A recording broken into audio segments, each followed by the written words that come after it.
minutes. I want to quickly address the concept of how long you should spend per year in homeschool. Now, I know that if people are used to mainstream school, they could look at that slide that I wrote. My kindergartner might spend like 15 minutes to an hour a day doing school. And it could be like mind blowing, like how can they spend 15 minutes? 15 minutes doing school when a normal kindergartner goes to school for 6 hours. How is that possible? Now, the thing with homeschool is you really have to get your brain out of thinking you're doing school at home, because you're not.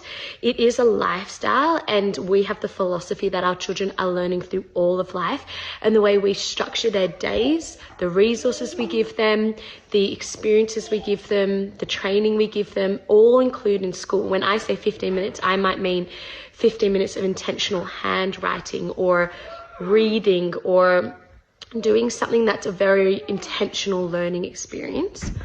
So when I say 15 minutes, that would be a day where we're like in a pinch, or the kid's not loving the learning, and it's like, let's just do a little bit of intentional thinking and then move on to play, because they're so young. When I'm saying like an hour, or it might be an hour and a half, that's when I'm like, let's do a study about Antarctica. Let's go outside and do painting and talk about the trees and read a Bible thing together, and like we're diving into it together.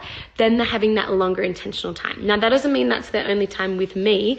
That's when I'm kind of doing intentional principles or intentional concepts in school. And the cool thing is that when you are consistent, it's really those little moments every day that build to understanding concepts and growing intelligence, rather than long, big, stretched out times where kids can lose their focus and it can be wasted busy work. Okay, final thought is that you have to remember too, with homeschooling, it's like hiring a tutor for each of your kids for every subject. So a tutor will excel and grow knowledge much quicker than a teacher with 30 students who is trying to meet the needs of everyone, but obviously can't, and has to do a lot of behavioral management, a lot of just fun and engaging things to get all the kids involved.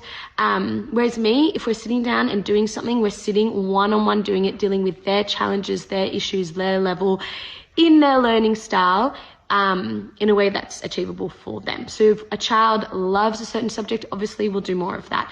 If a child struggles, then we'll have to put things in place. You know what I mean? So it's really powerful because you are tutoring a kid one-on-one rather than trying to teach big basic concepts. You can get so much done in such small times, and then the rest of the day is really facilitated to life learning.